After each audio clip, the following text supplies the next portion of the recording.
ആലപ്പുഴ അരൂക്കുറ്റിയിൽ അയൽക്കാർ തമ്മിലുള്ള തർക്കത്തിനിടെ വീട്ടമ്മയെ ചുറ്റിക കൊണ്ട് തലക്കടിച്ചു കൊന്നു. അരൂക്കുറ്റി പുളിന്താഴ സ്വദേശി വനജയാണ് കൊല്ലപ്പെട്ടത്. സംഭവത്തിൽ അയൽവാസികളായ 2 പേരെ പോലീസ് അറസ്റ്റ് ചെയ്തു.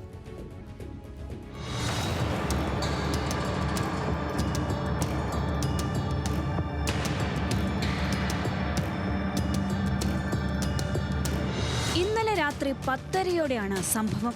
വനജയുടെ മകൻ ശരത് ലാൽ പ്രതികളുടെ അമ്മയെ കളിയാക്കിയിരുന്നു. ഇക്കാര്യം ചോദിക്കാൻ സഹോദരങ്ങളായ വിജീഷും ജയേഷും വനജയുടെ വീട്ടിലെത്തി. തുടർന്ന് ഇരുവർക്കുമിടയിൽ വാക്കുതർക്കവും കയ്യാങ്കളിയുമായി. വഴക്കിനിടയിലേക്ക് കയറി വന്ന വനജയെ ചുറ്റിക കൊണ്ട് തലക്കടിക്കുകയായിരുന്നുവെന്ന് ഭർത്താവ് സാബു പൂച്ചാക്കൽ പോലീസിനോട് പറഞ്ഞു. തലയുടെ പിൻഭാഗത്ത് അടിയേറ്റ വനജയെ നെട്ടൂരിലെ സ്വകാര്യ ആശുപത്രിയിൽ എത്തിച്ചെങ്കിലും പുലർച്ചെയോടെ മരിച്ചു.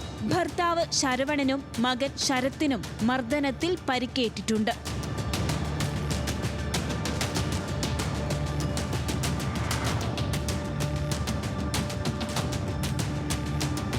സംഭവശേഷം ഒളിവിൽ പോയ സഹോദരങ്ങളിൽ ജയേഷ് ഉച്ചയോടെ പൂച്ചാക്കൽ പോലീസ് സ്റ്റേഷനിൽ കീഴടങ്ങി. വൈകുന്നേരത്തോടെ സഹോദരൻ വിജീഷും സ്റ്റേഷനിലെത്തി കീഴടങ്ങി.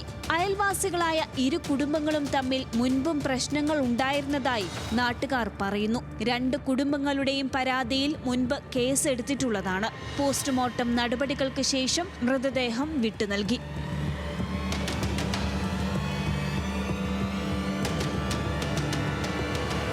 ന്യൂസ് മലയാളം, ആലപ്പുഴ.